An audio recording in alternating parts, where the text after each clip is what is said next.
Hey, what's going on? It's time for another episode of Uninformed with the lovely Joe DeRosa. And I like to say, maybe Joe, maybe I'm the point guard on this show. I don't know. Yeah, Joe, you don't watch sports. You don't watch sports. I like to think of myself, Bill, as the money behind the team. You know what, Joe? I think you're the beautiful face that gets our foot in the door. It just feels like this is really loud. The hot owner, like this. Who's that lady that owns I almost said the Sixers, the Lakers? That really hot lady. Oh, you know what I'm talking about? Jeannie something. Who owns the Lakers? Yeah, there's that hot lady. She's like the general manager for the Lakers, or she owns them, or something. No, that's a dude. It's a dude who owns it. The guy who he looks like Rob Lowe's father, who owns the Lakers. Who's the lady? They got a lady like high up the ranks there. She's like a hot lady. Joe, there's no high-ranking women in sports. I'm telling you. They tried it, Joe. It doesn't work. No, I don't know who you're talking about. Is it? I remember the lady from the Reds had big tits and dropped the N-word, and that was the end of her career. She did, way back in the day. What did she? I'm going to try to look up this lady. She called like Dave Parker and them my $1 million N-words. Oh, Jesus Christ. Joe, it was the 80s, okay? White people weren't allowed to dance until Kevin Bacon showed up. There was women owners. They were dropping the N-word. It was a crazy time, Joe. Jeannie Buss is controlling owner and president of the Los Angeles Lakers. No, is she? Every time they cut to there's always that Rob Lowe looking. Wow, she is a very sexy lady. Let me see, Joe. Joe, can you stop objectifying her and just see her as an owner of a sports team? Nia was watching some reality show, and oh yeah, she's beautiful. Yeah. Oh, what a beauty. Hey, Joe, compared to me, that refrigerator behind you is beautiful. Okay. Okay. All right. Okay. What was Nia doing? What was she doing? We can't have this.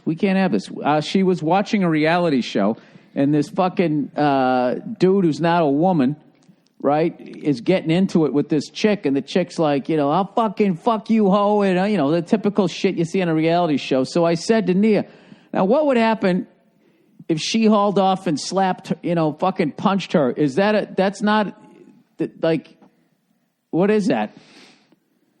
Legally. If the if I haul off and punch a woman, right? I mean, that's it. That's a wrap on my career. These are the questions nobody is asking. Yes. Is that considered a cat fight? In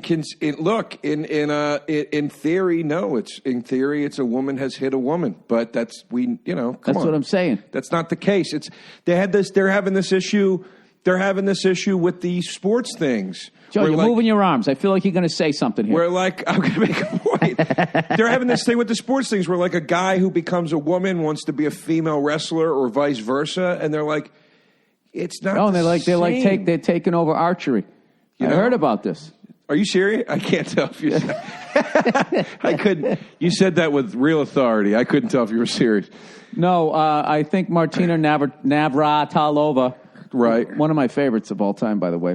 She's great. Yeah. Well, she kept losing to Everett Lloyd back in the day, and she just would run out of gas. And Chris told her, I work out. I got a personal trainer. And she was like, oh, really? And then she never turned back and became like fucking this physical specimen, which was not acceptable back in the day. She got all kinds of heat for it, all kinds of heat for being gay and all that. She plowed through all of that to become one of the greatest of all time. I can't remember if she won more than Steffi Graf, but she was one of the top two in the open era of all fucking time. And she came out and she was saying that, dudes who are now women dominating this is bullshit, is basically what she said. And then she stood by it, and then they wore her down. And she apologized from what I heard, which is so stupid. It's like basically, I'm sorry I said what I think. It's so like the apology is bullshit. It's like you apologize for what you said. It's just like, well, she still thinks it. The apology's bullshit. For some reason, they think the apology means that they're now saying, no, you were right. What was I thinking? It's like, no, I'm sorry I said what I felt and you don't agree with it. The apology's bullshit, but it's also you're getting... So what is this person saying? I'm sorry that I believe in basic science?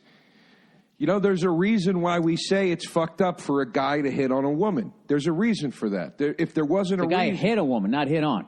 Or hit, yeah, that's what Jesus, I mean. Like Joe. beating on a woman. I mean you- it like beating on a woman. Right. Not beating off on a woman. Hey, those are two Joe, different things. you're blending lines here. You're confusing the listeners. Like smacking a woman. There's a reason that's fucked up. There's a reason that's called domestic abuse and not a fist fight.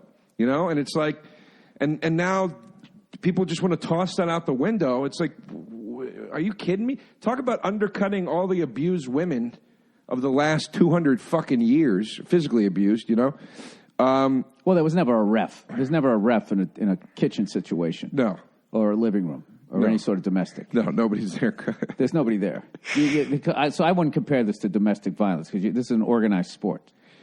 No, I'm just saying we've all agreed that scientifically, biologically, men are usually bigger and stronger. That's why it's Keep fucked going. up. Superior, smarter. Smarter. I'm smart too. Remember the Andy Kaufman thing? Like everybody says. Remember the Andy Kaufman from Hollywood thing where he goes, where he's wrestled the women and he goes, I'm not saying women are inferior in all fields. In other fields, they excel much greater than men when it comes to washing the dishes and mopping and sweeping. They just fucking making people furious. One of the great trolls of all time. Trolling before trolling was named. Yeah, I mean, I don't know. I just know, if I have a Porsche and, I take a couple seats out, it's still a Porsche. It's just missing seats, right? Well, look, here's the thing. It doesn't become a fucking Chevy Vega, does it? I recognize... Joe, if you take your glasses off, you're still Joe DeRosa. Here's the thing. If that Porsche... You don't become Josephine Baker. If you put a Chevy body on that Porsche, right, the exterior... Now, you've definitely decreased the value. I will tell you, I'll go, okay, that's a Chevy now, but don't act like it doesn't still has that Porsche engine in there. It's still in there. You know? But the aerodynamics have changed. Did you see that? Joe, if you cut your dick off, you realize, if you were to be shot through a tube, you would probably go a little further without your junk. And well, I would think. But does that make you Bruce Jenner? I think he still has his dick, doesn't he? She? I don't think he does. She. I don't. I thought Bruce is gone, dude. It's Caitlyn now. And right. Yeah. Which is fine. I see him as... I don't know why you're getting so defensive. I see him as a woman, but I'm not going to say it's the same thing if he enters into a female sport now. If he goes and jogs again, whatever the fuck he did, it's like... Top 5 transgendered ladies you'd bang. I mean, Bailey J's always been at the top of my list. Don't you know who that is? She's my friend. She's on Jim Norton's show. Yeah, she used to do Jimmy's show and Bobby's show. That's where I met her. She's fucking gorgeous. I'd marry her. I don't really know that many though, dude. Her, the one is. Just give me the names. What's her face? Laverne, the black chick. DeFazio? The black chick that was in... RuPaul's not transgender, though. She's just a drag queen. There's a difference. Like, RuPaul is still a dude. Dude, this is 100%. becoming like, all the different kinds of metal. It's just like, how do you keep up with it? Well, because to be fully... Well... I guess you could say I'm trans because I identify as this. But RuPaul... Joe, I think what you're trying to say himself a man. Is it takes all kinds. It takes all kinds. It takes all kinds, Joe. That's what it is. There's all kinds of people out here. There's all kinds of people at the picnic, Bill. Yeah, and not everybody wants the same sandwich. And that's why you bring a big basket and you fucking ask everybody what they want. Did you ever see the first operative trans person ever? It was... They did a good job. Joe, when I started this business, you're the first person I've ever told this to. I was actually a woman. Really? Yeah, we all knew it. Yeah. We've all known it the whole time. I was. And I don't buy that facial hair. I knew that came with some sort of injection. I got this at a hobby town. It's just a glue on. It's itchy as shit. Came in. That's a great way to shit on somebody with shitty facial hair. You have injection facial hair. You have hormone injection facial. I told Tony Hinchcliffe the other day, I go, you look like you fell in dirt. Oh, yeah. He's got that spotty beard. I was giving Kevin Shea shit about his fucking beard. I told him his beard looked like the top of my head. Oh, I love that. Jesus Christ, is he fucking funny, Joe? I love Kevin. Yeah. I forgot how large his head is. It is. It's a big head. He's got a big square head, too. It's like an old school TV. Yeah. He just needs some fucking antennas coming out of the top of that. He was, we were sitting in that room the other night drinking we were at the American Legion, right? Doing that show, and it was a lot of fun. He started his career. He was a lady boy, wasn't he? Started in the Philippines. On a U.S. military base. He was a lady. Yeah, it's tough. He had a tough go in those open mics. We were sitting there talking. We were drinking, and we had free booze in the room, in the green room, whatever. We're drinking, and then all of a sudden, Kevin starts, or Kevin's sitting across from me, and he hears this conversation. This girl is just chewing my ear off about her philosophy about stand-up comedy. And I look at him. Dude, I look up, and he's looking at me like, what the fuck are you listening to over there? Yeah. And we lock eyes, and I go, want to go to the other bar? And he goes, yeah. And we just like, we'll be back. We got up. We never fucking went back, dude. You did that mid-conversation? Yeah, I was like, I gotta go. We Was that went the out lady to who the talked about juggling cats?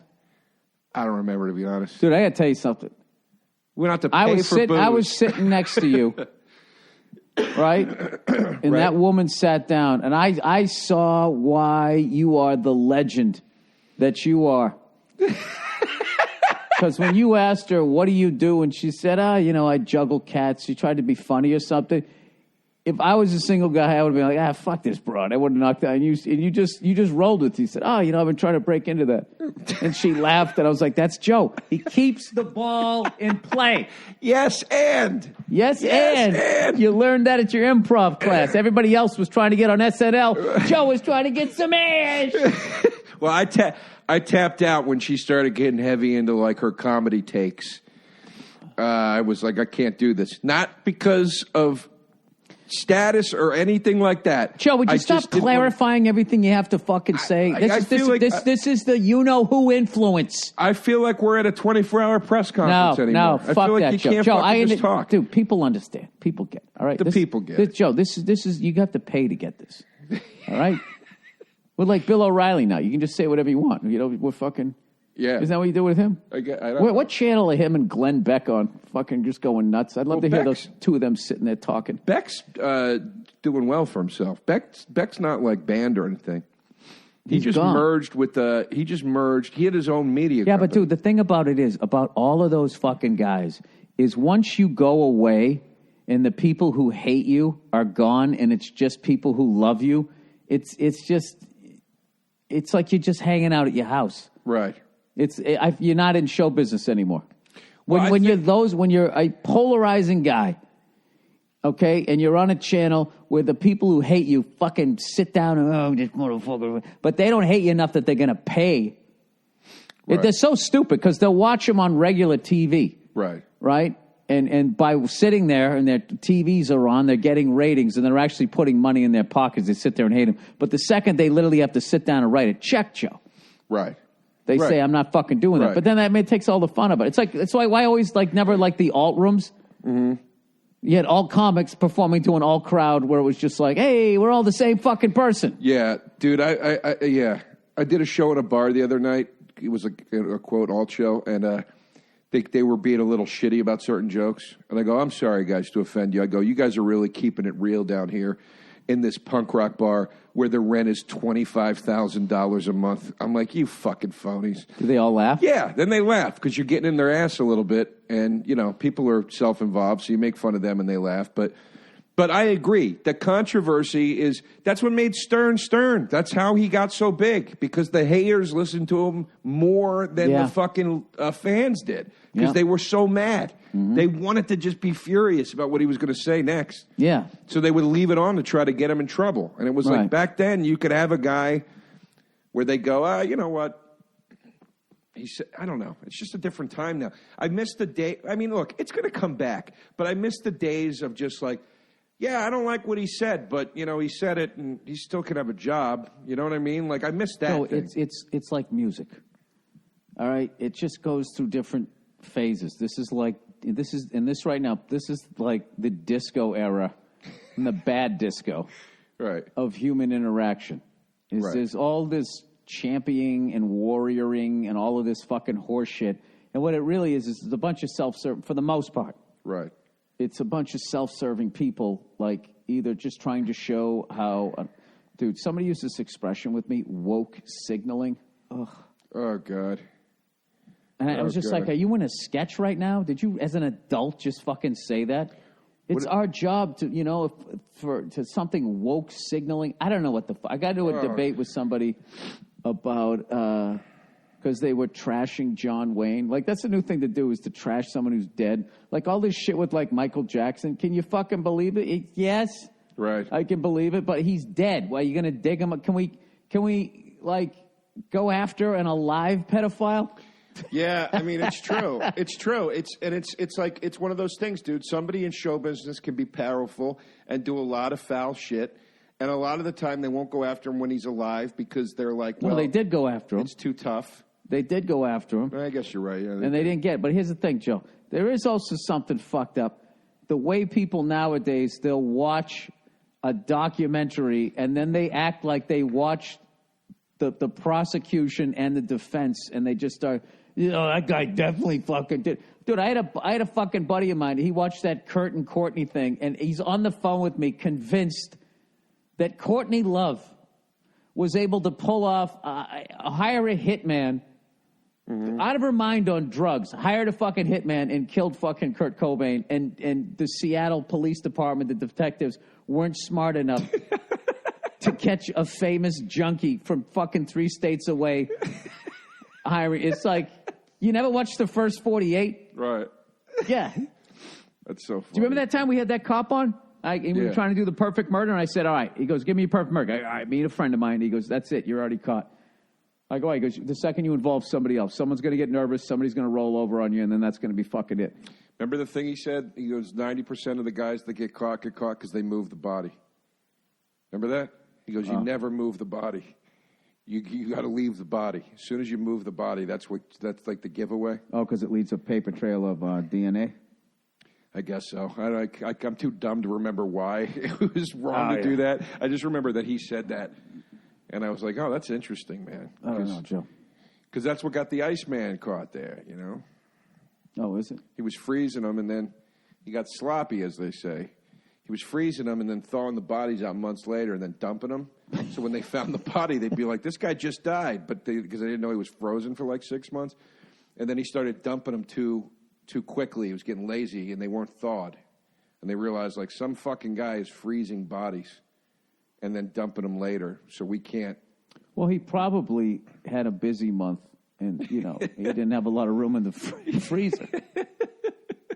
Yeah. I've done that. You ever buy spinach? You're like, oh, fuck, I already have some spinach. You got to get rid of the older spinach. Yeah. That's how it works. Yeah, it's a race to eat the spinach. Yeah. Yeah. It starts going bad, You're eating frozen spinach. Joe, let's talk about anger. We were going to talk about anger on this one probably for the 90 millionth time. Let's do it. You know what? I'm going to go back to therapy, Joe. When are you going? Well, I texted the therapist, and she hasn't got back to me for like 8 days. So my buddy was just like, she's not really into texting. So I was like, all right, I guess I have to call her. She's not really. Okay. I guess she's old. This is why I haven't. This is what my problem. I'm angry now. All right, you want to hear my fucking the worst one ever? Yeah. This comic told me to go to his therapist. All right, I'm not going to say the guy's name. He was going, dude.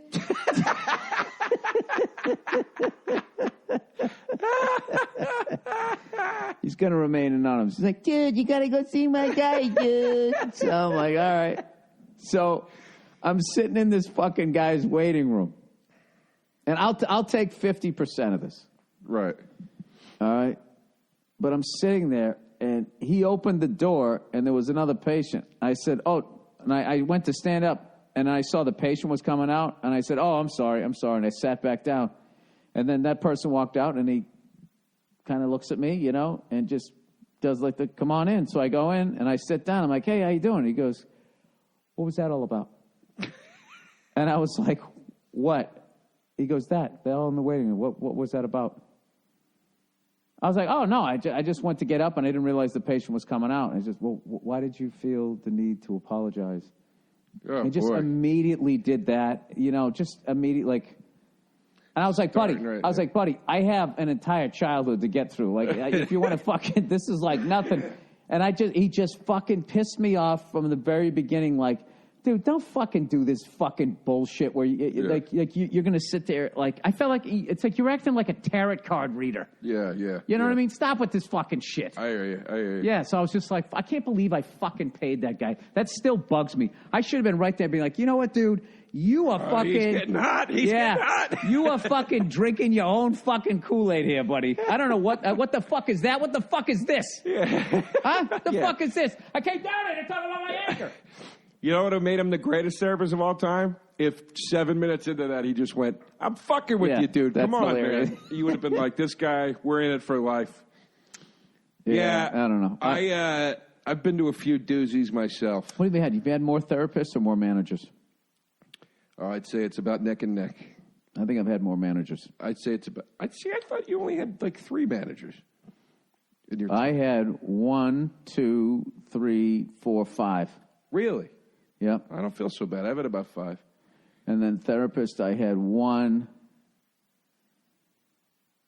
2, 3. Therapists, I've had 1, 2, 3. But I haven't been in therapy in like 15 fucking years. Yeah, I've had about 5 therapists and about 5 managers. So I'm going to go in there and I'm going to say, listen, this is the deal. All right, shut your trap. This is the deal. I want to work on this. And you have until August to fix me. Because I ain't fucking coming in here. I'm not doing this for fucking 10 years. Right. Like these fucking idiots who just, because that's why I finally stopped. Why August? I just feel like they're like contractors. It's like if you don't tell them when the fuck it has to be done, they're just going to take forever and bleed you dry with the money. I think these fuckers should offer a guarantee, a warrant money back guarantee. You know? Yeah, you remember that time Jon Stewart went after that fucking bald guy who screams about the stocks, acting like he knows everything, and he's like, well, where the fuck were you when this whole meltdown was coming? Who, Mad Money? That guy? Yeah. The guy that's like, hitting like cow noises and shit? Oh, yeah. Yeah, exactly. Yeah. You said the funniest thing about him, and it ruined it for me. But it was so spot on. Because I actually used to like that show. Like, I thought it was kind of interesting. And then I brought it. We were talking about it one night. I remember we were at Caroline's, and you go, I can't stand that fucking show. I don't want my money to be zany. Yeah. And I was like, I guess that's done. That's too spot on. I can't go back. Yeah, you walk on a used car lot. That's the energy. You walk into like a Mercedes-Benz. They're like, hey, would you like some wine? Sit down. The car sells itself. I don't need to flap my arms around like some fucking guy flapping his arms there. So when do you start? Oh, I don't know. She didn't call me. She didn't text me back, so. They're bad like that, man. Therapists are bad. There are a lot of them. Dude, fuck though. They're fucking saints, dude. Can you imagine fucking sitting there listening to people's bullshit and how much of it overlaps? For $500 an hour? Yeah, I could. No, a lot of these guys charge $500 an hour. No, you couldn't.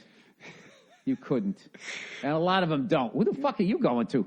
Dr. Phil? I don't go to those. But the guy, like, the people I know with money in this town, I know a few people on the television. They've told me that their therapist costs like $250 an hour, $500 an hour. I went to one lady. Dude, I actually think to fucking sit there for a fucking hour and none of it is going to be about you, and you have to fucking listen to some asshole, and you're only going to give me. I get to vent and let my shit. You got to just sit there like this emotional fucking punching bag a lot of times. All right. Or listen to some fucking walled-off lunatic meander through his bullshit and dance around what the real fucking problem is. You try to guide him, like trying to teach a puppy how not to shit on your living room floor. $250. I mean, that's a bargain. Yeah, I mean, sure. Joe, you're so easy to sway. It's just unbelievable. No, but you make a good point. But I'm just sitting here thinking, like, Frasier's my favorite sitcom of all time, and I've had some good therapists. I've never had one as good as Frasier. Like, when they show the way he breaks down, like, the problems and how into it he gets, right. I'm like, I've never had a therapist. And you know why that is? It's because there was 10 writers working on that show. Right. That's why. But you'd think there'd be one out there that would really get into it like that, you know? I think if you're that good, then you just, in your head, you're like going, dude. Dude. I'm fucking... You gotta go to my guy, You gotta go to my guy, dude. He doesn't even remotely talk like that. It's just so much fun to do. He did when we were on the Joker's cruise. We were taking the little boat out to the private island the day that we docked, and on the boat ride out, the day that we docked, and Bobby said, "Dude, dude, dude, dude, dude, dude, dude." Take my cigar to the levee while they do. He did all of your impressions of him. Like that was my favorite. Oh, that was like Burr. He did Burr. This is Burr's impression of me falling off a cliff. This is me. Oh, yeah. No, I used to do that really with Mike DiNicola from way back in the day. I don't think I know Mike. And I think Pete Corielli. We used to do Bobby Kelly impressions. And it was just like, all right, here's Bobby Kelly falling off a cliff.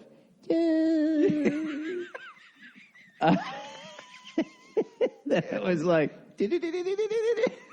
oh no, that was Bobby hanging from a bridge, and he thinks you're going to help him up, and then you start stepping on his fingers. Is what it was.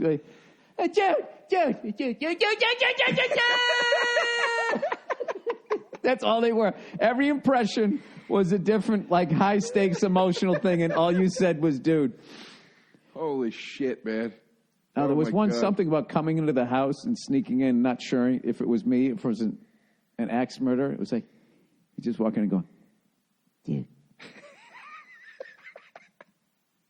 Dude. Hey, dude. Dude." That was it. You want to hear a great Pete Corielli story? I love Pete Corielli. It's my favorite Pete Corielli memory ever. We were at Montreal at the festival one year, and we were throwing him back, and the bar closed early because it was like a Wednesday. And he goes, "Come up to my room." He goes, "I got a case of Heineken's up there." So we go up to his room.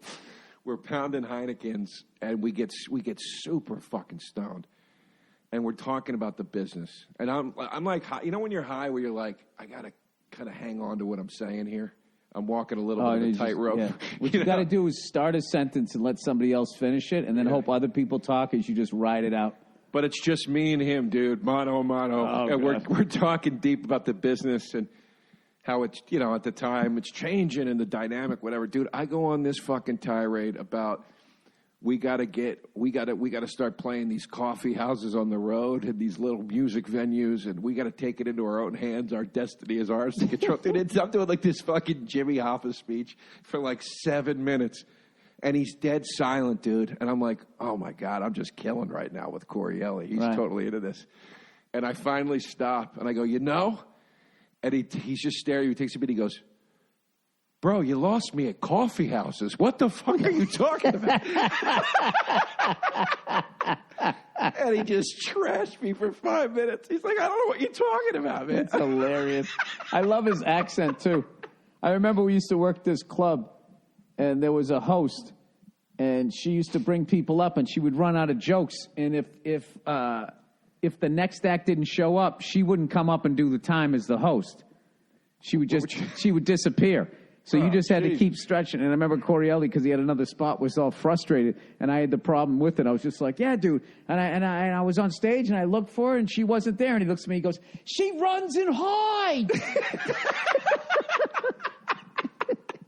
I love that. Hides. He's the fucking best, man. No, truly one of the great storytellers ever. And a horrifically underrated comedian. He's so funny. Pete Corielli has picnic energy, like cookout energy. He's the guy you stand with at the cookout with a beer, and he's just rattling off great stories. Absolutely. And you're laughing your fucking balls off. I stood in a corner, that same Montreal, the night they had the big party, like the big outdoor fucking party that everybody goes to. I stood in a corner for an hour and a half with him and Sebastian. Dude, I was fucking crying, dude. It was one of the funniest 90 minutes I've ever experienced in my life. It was when Sebastian was about to marry the lady he's married to. Right. And he was telling me how she's half Jewish. I was like, that's cool, right? You know? I go, but I love Jewish food. That's pretty good cooking for a guy like you. And he goes, their menu goes to shit after breakfast. Yeah, no, he goes, it starts, I heard of that story, yeah. No, he goes, it starts off great with breakfast. He goes, after breakfast, it all falls apart. Yeah, and then Dave Kimowitz tried to defend. Yeah, Kimowitz goes. He's going. What about brisket? And he goes, it's meat on bread. He goes, you're talking about. He goes, Dave, you're talking about sandwiches. By the end, he had Kimowitz laughing at his own fucking cuisine. Oh my God, dude! I was laughing so fucking hard, man. Sebastian, I can't even recount it, but he told me this whole story about wearing white pants on stage that night. And he's like, Joe, if you ever think about doing it, I don't recommend it.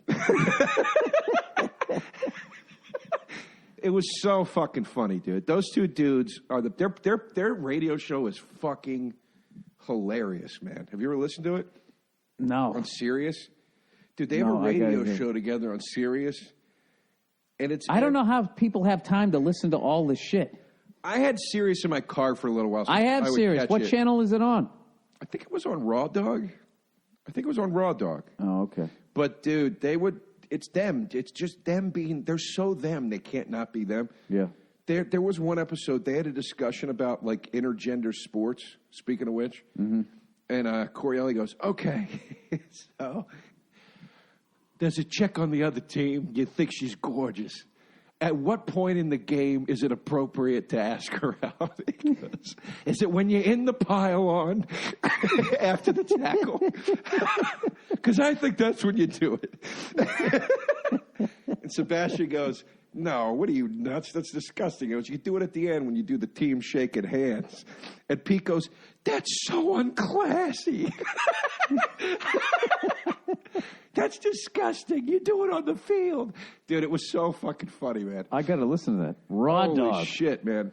That's what we do here, Joe. Tearing up laughing. We promote other people's show on our fucking show here. We're doing great bits from other shows. All right, Joe. Anyway. Now, one of the things that I've loved about you is that a lot of people don't know this about you, but you actually successfully faked a hate crime on yourself. Yes. Now, being an expert on that, Joe, what would you say? Like, where did Jussie go wrong? Too high profile of a city. I staged mine in Poughkeepsie. Nobody cares. There's no eyes on it. Cops a small town. Yeah, exactly. I didn't say they threw a high-end cleaner like bleach on me. I said they squirted with palm olive in the eyes. Were you smart enough, Keep Joe? It simple, Bill. Were you smart enough to hire people that actually hated your group rather than people that were sort of in your group? Yeah. That would be like me saying 2 black guys beat me up, and I hired 2 Scottish guys to do it. Yeah, the key thing is you want them to be the color you said they were in your story. That's just to get the ball rolling on the lie. Just for starters. For starters, you want to do that, and you paid cash, right? He was so woke about whitewashing, he wouldn't hire 2 white men to be white men in his story. I had a buddy of mine said, he goes, why didn't... how come nobody is getting mad at Jussie for hiring 2 black guys to play white characters or something like that? That's great. I can't remember. Oh, that's very funny. I can't remember how it went, Joe. That's very funny. But he pleaded. We were talking a little bit about it before we started. He pleaded not guilty. Of course he did. What else is he going to say? Yeah, I did it and go to jail? Fuck it. All right. No, I didn't do it. And then they go, this is going to cost a bunch of fucking money. Tell you what. Just do 14 days. We'll let you out in 20 minutes for good fucking behavior. See, I thought it was the other way around. I thought if you went in and you agreed to cooperate and pled guilty, you could get a reduced sentence. If they're offering you a plea. If they offer you a plea bargain. Now, if they want to nail your ass to the wall and they're not offering you any fucking deal, then you always just say, yeah, I'm innocent. Oh, okay. That's how that works. I don't recall. I plead the 5th. Yeah. Who are these people? I've never seen them before. And you just sit there and you just try and tie it up. Wow, man. Well, dude, that's not the latest scandal. Yeah. The latest scandal is that fucking college thing that William H. Macy's wife, Felicity Huffman, did. And Lori Loughlin. Yeah. They've been doing that since the beginning of fucking time. That is insane. It isn't. No? Why? No, it isn't. Why? Because rich people fucking always buy. They're fucking kids. They fucking take pills. They wrap the fucking Rolls Royce around the goddamn tree. The next week they got a fucking Maybach.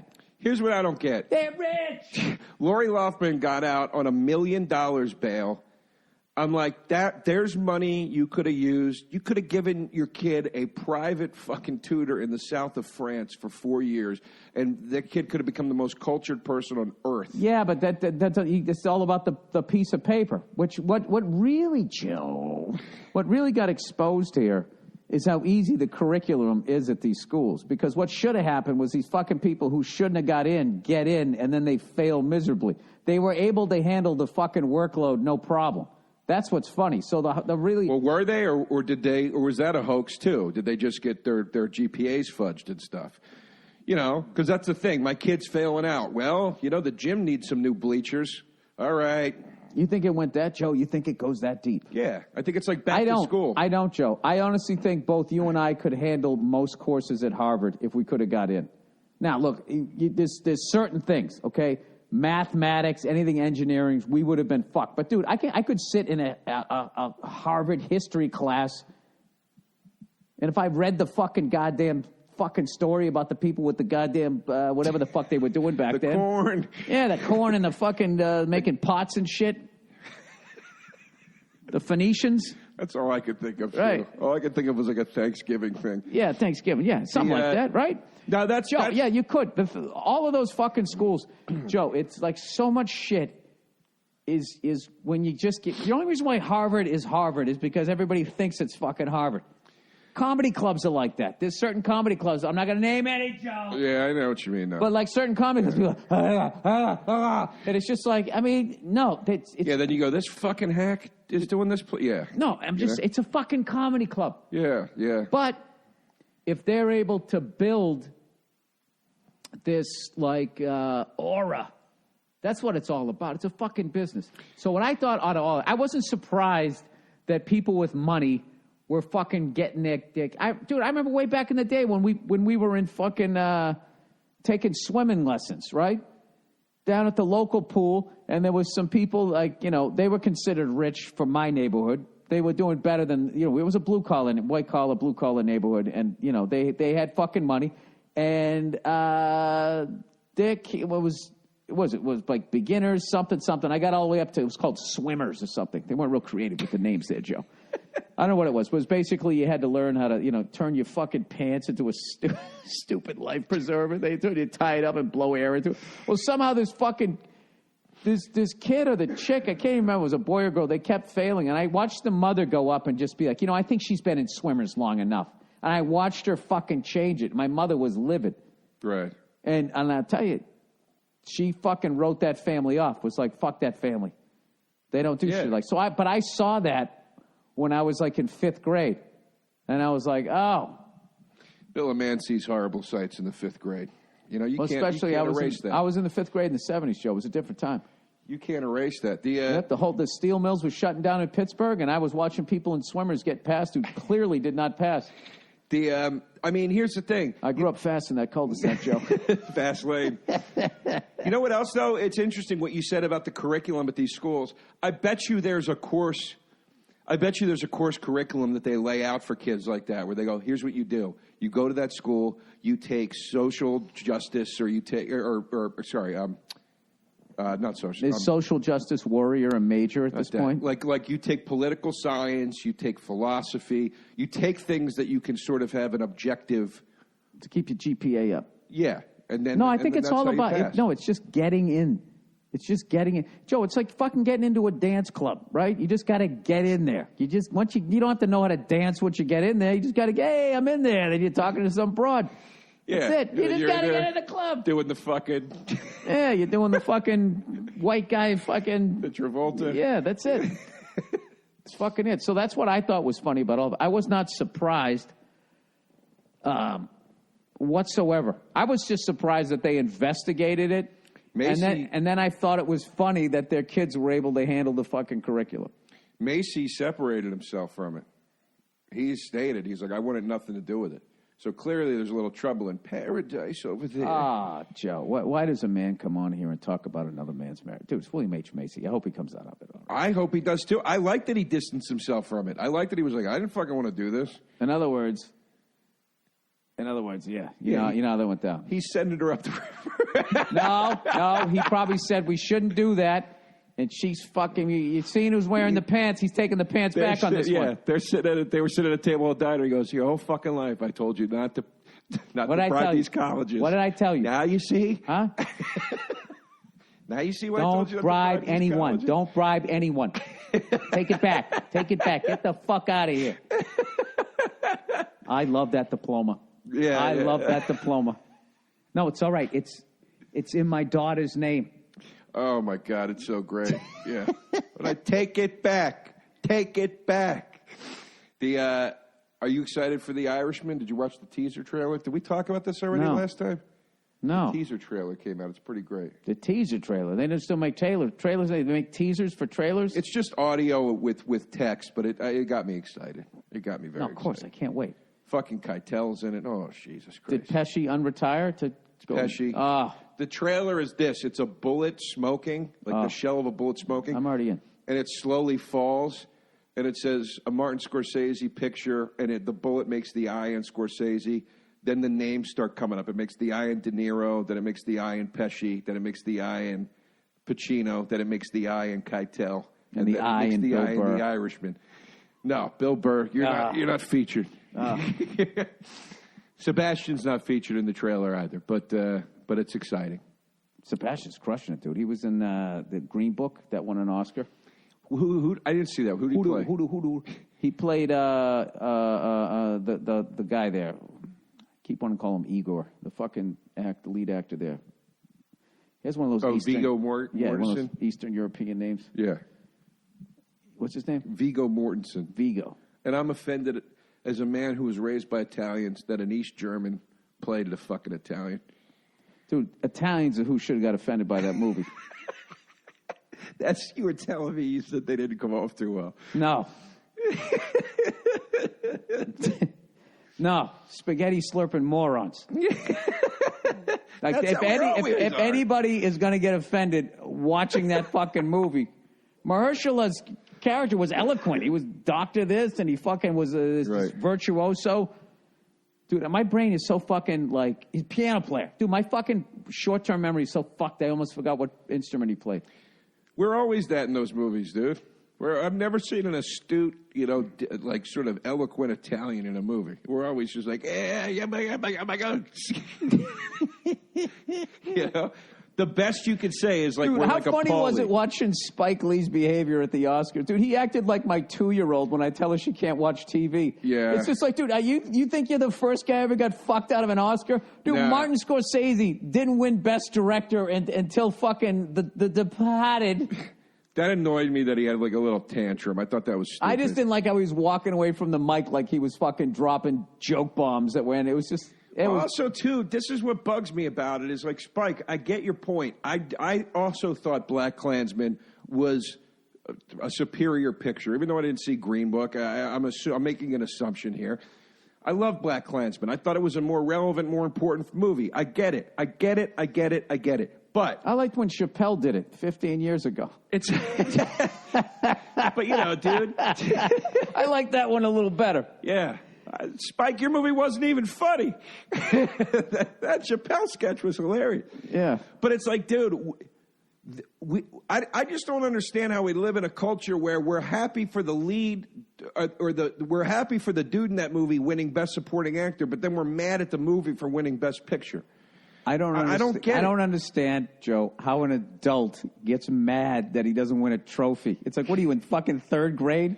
I wanted a trophy when I played baseball in fourth grade. Right. The only trophy you should want is as a professional athlete, a gold, not a gold medal. I guess you're an amateur. Well, pros can, whatever. Fucking Stanley Cup, an NBA title, whatever. I understand that. But as a director, the Oscar is the Stanley Cup. To be fair. Stop it.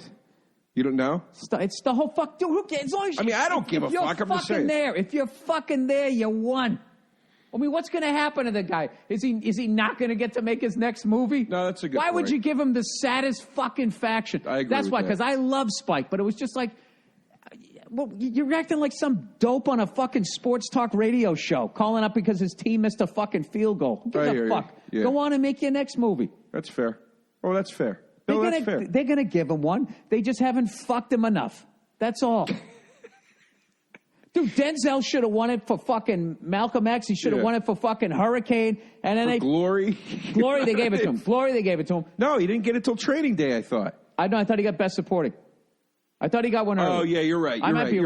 You're right. Then they gave it to him. Right. King Kong, he got nothing. That movie was, Training Day was great, but it wasn't, he was better in Hurricane. Yeah. Well, it's like when Pacino won for Scent of a Woman, but didn't win for like The Godfather or Glengarry Glen Ross, and then they give it to him for hoo-ah! Yeah. You know, like, Yeah, you always get it for Dances the hoo-ah. with Wolves beat Goodfellas. I mean, that just shit happens. Marissa Tomei got it right out of the gate, but that is far from her best. Like, she got it for, my biological clock is ticking like this. Like, she's done so many better things than that she's never even been nominated for. That's what it is. It's almost like they're going to give it to you for, like, I've told other comics this, like, when they talk about coming up, and I go, dude, this is what's going to happen. You just, if you don't have a hook, all right? If you're not some fucking white woman saying you're a feminist or whatever, you're the fat guy, or you wear the same stupid hat every fucking thing, you have a catchphrase. If you don't, if you're taking the long fucking route, this is the deal. By the time they give it to you, you don't even give a fuck anymore. Right. You don't even want it. And I feel like the Oscars are like that. So who gives a fucking shit? Now you don't have to go up there and make a dumb speech. And one of the great things about not being nominated for an award is you don't have to go to the fucking show. I know. Well, that's what kind of bothered me was like Spike made his piece about the Oscars, and I'm like, why even there, dude? Pull the Woody Allen and don't even show up. Like, he didn't even show when he won for Annie Hall. He wasn't even there. He was playing with his band. He's like, no, I play with my band on Tuesday night. I'm not going. And he didn't fucking go. And he still won. And it was just like, kind of like, whatever. Go fuck yourselves. I don't care. Yeah. Like, do that. But, like, that would have been so much cooler to me because he did win for best fucking screenplay. If he wasn't there, that would have been, like, such a fucking awesome fucking movie. Yeah, it would have been way better. Instead, he got overly excited. He picked out a purple suit. Yeah. And then he does the fucking George Jefferson up the fucking... What did Sherman Helmsley call that? That Philly walk or something they did. That was one of my favorite things ever. Yeah, I watched an interview with him. He said that was like half of the character was that walk. It was him figuring out, like, this guy would walk like this. Like, I met that guy one time. I met him at the Cellar. Was he cool? I mean, I met him. Yeah, no, right? he was really, like, soft-spoken, like, just one of those guys. And you just look at him, like, when meeting him, you understood, like, wow, man, like, that was just a fucking character. Right. He just, like, you know what I mean? Like, it's weird, yeah. Oh, if you meet, like, Henry Winkler, you're like, dude, the Fonz is, like, you talk to him, there's no Fonz when you're talking to him. Yeah. And then all of a sudden he does the Fonz. It's like, what the fuck? I mean, that's why this acting is such a disrespected art. Right. Because there's so many fucking idiots like me who just go in and, you put me in the 1800s. I'm fucking Bill Burr from 2019. I just wearing a cowboy hat, right? But then you got other people, they just become... Yeah, dude. I'm the same way. Whenever I shoot anything, they're like, that was great. I'm like, was it? Okay. Yeah. I come from the make it sound believable school of acting. When Ice-T spoke at my college, he trashed himself for that, and it was fucking hilarious. What? He's like, they give me these goddamn movies. He's like, I don't know what the fuck I'm doing. He goes, and people make fun of the shit movies I make. He goes, I came from nothing. I'd have to be pretty fucking ignorant to not take $1 million to do some movie that they're going to release at your local liquor store. And he goes, I don't know what I'm doing. I just stand there. And they go, say the thing. And he goes, you're dead, motherfucker. And they go, brilliant, brilliant. And he goes, all right. She's just like, well, whatever. They give me the money, I do it. Like, who cares? I always feel like street guys or tough guys or whatever always can get over on Hollywood guys. Yeah. Because we're all doing this make-believe thing. There's so much shit of pretending to be tough or pretending you were in the Army. So then you actually, Joe, are you hot, Joe? You're fanning yourself over there. A little bit. I'm going to get a cream soda in a minute. Open the door, Joe. I'm going to get a cream soda. Joe, get yourself a cream soda. Do I don't even something. like cream soda, but my blood sugar's dropping, and I think it'll do me good. His blood sugar's dropping, and he thinks it'll do him good. He's Joe. What do you mean? Are you a diabetic, Joe? No, but I didn't eat enough today. And, what do you got? A roll? Come on, grab me one of those, Joe. Get me a cream soda. I want to drink that Bud Light, but I'm not drinking tonight. Good for you. Well, I had a real day yesterday. You want to hear about it? Joe, I would love to live vicariously through your liver. What happened? Let's save it for the next one, because then we can talk about booze. Okay. If you booze, you lose. But when I booze, I never snooze the way I do. But if it's gin, you win. That would have been a great Sinatra song. When it's gin, you win. You walk around with that kooky grin. You're talking to the broads while you're throwing dice. Doesn't matter the mood you're in. You're going to win on gin. Yeah, that's great. I wish he was alive. We could pitch. In the city of sin, when you drink that gin, you got to grin. When you start to win at the crap table. It was always... And then you tell your broad to shut her face. Yeah, Joe, that time has come and gone. It's, Yes or no? I mean, I don't... It's like drinking. It's like drinking a cake. Yeah, I was just going to say, it tastes like cake juice. I got to be honest with you, Joe. I only drink these when I smoke a cigar because they're a nice offset where it's the smoke of the cigar, you know. And then a lot of people like this guy, you know, I told that fucking cowboy I met there that had a cigar bar up in Calgary. He's the one who finally just said that. He goes, why are you drinking a smoky scotch with a smoky cigar? It's redundant. And I just kept thinking of Big Night when that lady ordered spaghetti and a side of mashed potatoes. Yeah. And he goes, you got a starch and a starch. I'm not doing it, right? Like, I feel like that's what I was doing. But anyways, Joe. No, dude. Yeah, I was like, I'm trashing Spike Lee because I love Spike Lee, and I just felt like he was above that. I agree. You're fucking above. Dude. You're a legend. You're gonna sit there and get fucking upset because you didn't win a trophy. And then the fucking usher, not the committee, not a studio exec, not anybody with any power in Hollywood. The usher was the guy that got to go. You need to go back to your seat. And he had to go back to his seat. That's what hurts me. It's like this is it's just you're better than this, dude. Well, once he got up, he should have done the George Jefferson walk the whole way out. At that point, you got to commit to it. He did.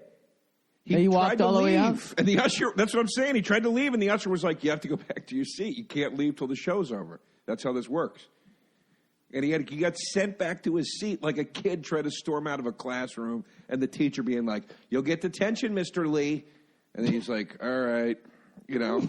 It's the worst. It sucks. Oh, my God. I'm glad I didn't know that part. Joe, I'm such an asshole. I didn't even watch the Oscars. I just watched the highlights. They cut that part out. Yeah, no, I had to read about that in a couple different articles because I watched the highlights, too, and it wasn't – I couldn't find the footage. Yeah. Joe, I got to tell you, I'm worried about you and your scooter. It's gone. I got rid of it. I had Jesus, to. Joe, what happened? No, I had to, seriously. What happened? I found out you needed a license to drive it. So they sold it to me. When they sold it to me, they told me you didn't need a license. So I called them and I go, look, I dude. love people that sell vehicles. Yeah. They're just so fucking, it's all dishonest. Yeah, I called the guy. I go, I know your policy's no refunds, but you lied to me. I go, I looked up the penalty. Do you realize the max penalty for driving without a license is 6 months in jail? I could have done 6 months in jail because you guys are fucking around. What do you say? I go, you better come get this thing, and I want a full refund on site. You're going to come to my house. Joe, what did he say? He took he's like, all right, let me just I'm in my car. Let me call you back. Quit your stammering. Yeah. And he called me back 6 hours later. I was about to call him because it was business closed to be like, hey, buddy, stop fucking around. And he called me right at 6. And he was like, listen, you've got a lot of documentation that supports your argument. And as far as I know, you don't need a license to drive it. But I'm just going to give you your money back. And it's like, yeah. Hey, I'm a dentist. I don't really know the laws of dentistry. Yeah, exactly. And you as a patient made a lot of good points. And maybe I shouldn't have put that uranium in your molar there. What an asshole. And it's like, oh, so basically the translation of what you're saying right now. He's backpedaling, Joe. Yeah. The translation of what you're saying right now is we fucked up and I don't want you to sue me, so I'm going to pretend like we didn't fuck up and just give you your money back. It's like, whatever. Okay, just give me my money back. I don't care. I got a full refund, helmet, everything. You know, I did that gig with you the other night with Ron White. First of all, how great is Ron White? Yeah, shout out to Ron White. Yeah. We had a blast on your show the other night at the American Legion. That was a lot of fun. Did you hear when me and Kevin Shea were just talking about how great his hair is? It's the best hair in the business. In the business. It's funny you say that because I've been thinking about that for a couple days now. You got a great head of hair, but his is just... He's got fucking like Han Solo hair, dude. That fucking thing is like... I mean, it's incredible. He could run for political office just on his hair. That thing is fucking... That is a perfect head of hair he's got. Yeah, him and Alec Baldwin. Yeah. Just like, Jesus. I mean, they got the fucking hair of a 22-year-old. That's the last time I had hair like that. Yeah. Was yours straight? Like that kind of straight where you could... I'm jealous of guys with straight hair. No, mine wasn't straight. Mine was wavy. Yeah, guys, I'm envious of straight hair, but I'm very envious of guys that have Ron White hair where you can see the fucking comb marks in it. You know what I mean? Where that shit just lays. He's like a show pony. Like a dog.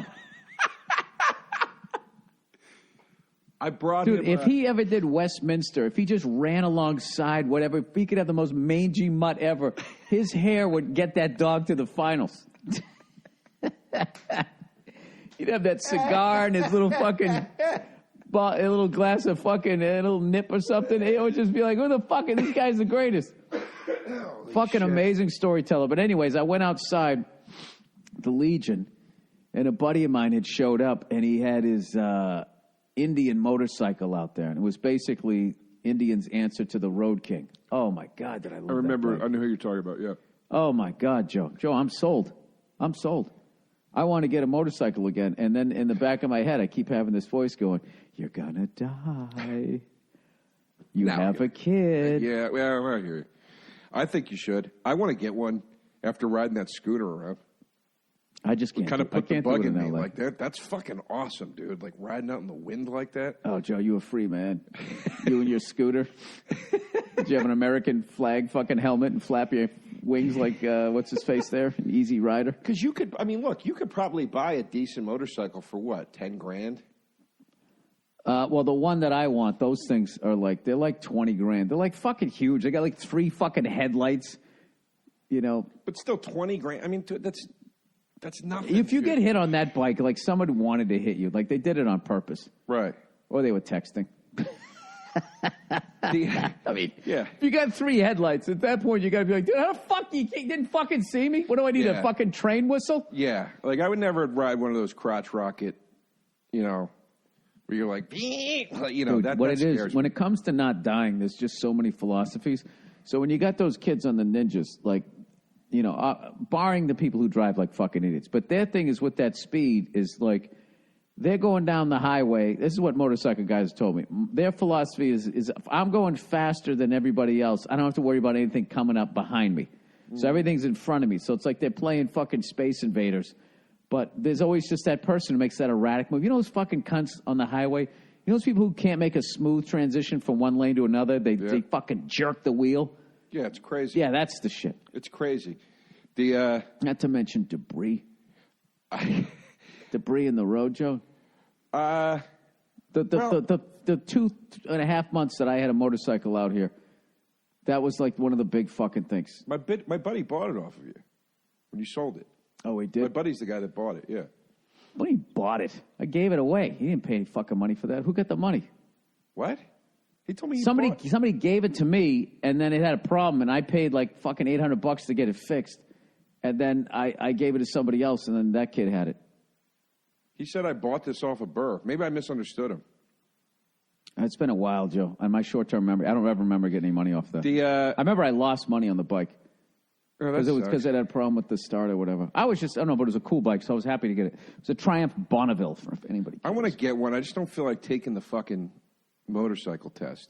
No, this is what you do. Take the safety course, and that gets you through like 90% of it. And also, I took it, and a buddy of mine went with me, and he'd been riding forever, and they actually taught him some shit that he actually didn't know, some really shit that he could apply, that, you know, because he was like self-taught. Mm-hmm. So as far as like, you know, looking your way through turns and I don't know. I can't even remember what the fuck he said. I mean, the other thing, too, is like, how, you know, what's to stop somebody from just wheeling it right out of my fucking parking lot? I mean, that scares me, too. That's insurance, Joe. You get insurance. Oh, that's a good point. Do you know what I hate? That fucking commercial where the person goes like, you know, I had insurance, and, you know, they only gave me enough for half a car. Can I drive half a car down the street? And then they go, we're this insurance company. We'll insure you to buy a brand new fucking car. And it's just like, well, so would the other company if you got the right policy. Right. There's two different policies. There's like the cheaper one right. is we're going to give you the value of what it was worth when the thing shit the bed or was stolen. Right. And then if the more expensive one is cost of new. Right. Whatever. So if you buy a $20,000 car, you insure. I'm going to get $20,000. I don't give a fuck if this car is 10 years old. I want $20,000 to go buy a new car. Right. Yeah, it's going to cost you way more fucking money. And every insurance company, for the most part, offers right. it. And these guys, Joe, are on TV. They're acting like they have some sort of unique insurance, and they don't. Well, it's like a politician. He said he was going to do this, but I'm going to do it. It's yeah. Like, no, you're not. I don't know, Joe. We're at an hour, Joe. We did it again. Are we at a solid hour? Yeah. Are we over? Hour and 44 seconds. Oh, shit. All right. Well, let's wrap it up. Let's wrap it up, Joe. Bill, please be nice, Joe. I'm at the, I got a plug. What am I at? Joe DeRosa Comedy on Instagram. But then I'm going to be in Vegas at Topgolf, March 29th and 30th. And I will be in Minneapolis, Minnesota. Where at? Bonkers presents. It hurts to say Bonkers, but they're putting on good shows. I forget. There's it's at a casino. I got to get the details. But if you Google my name and Bonkers, it'll come up. Dude, they never have good names. Yeah, and then I'll be at Valley Forge Casino in Pennsylvania in April. Also, are you doing knee slappers in Chattanooga? And then I'll be at Buttfuckers. I've done them all, Joe. Yeah, I know. It's what you do, you know. Yeah. So, but Bananas, come on side out. splitters, zanies,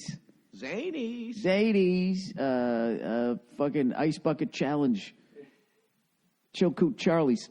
I always say that one. All right, that's Uninformed. Thank you guys for listening.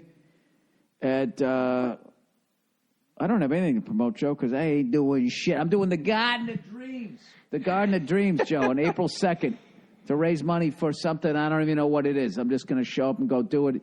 It's got me, Eliza Schlesinger, Jerry Seinfeld, fucking Jon Stewart, and I don't know who else. Why is this only coming out on one fucking side? Don't even start with me. Oh, no. Oh, Joe, you hate to see it. Did we lose something? No. We good? No. It's only coming out on one side. You cunt. Why is that? Why is that? Jesus Christ, Joe. What the fuck? Well, you know, this is why every other podcast has a fucking producer. How about this? Does this make it happen? Does that make it happen? Oh, wait, I got it. There, and I fixed it in the end. But wait, did we No, then it just went away. Did we lose that whole thing? No, I think there's a way to fucking make it come back. Somebody can do something. What is going on here? It's time to figure out how to use a mixer. I don't understand why it's doing this. All right, whatever. All right, we'll fix it. See you.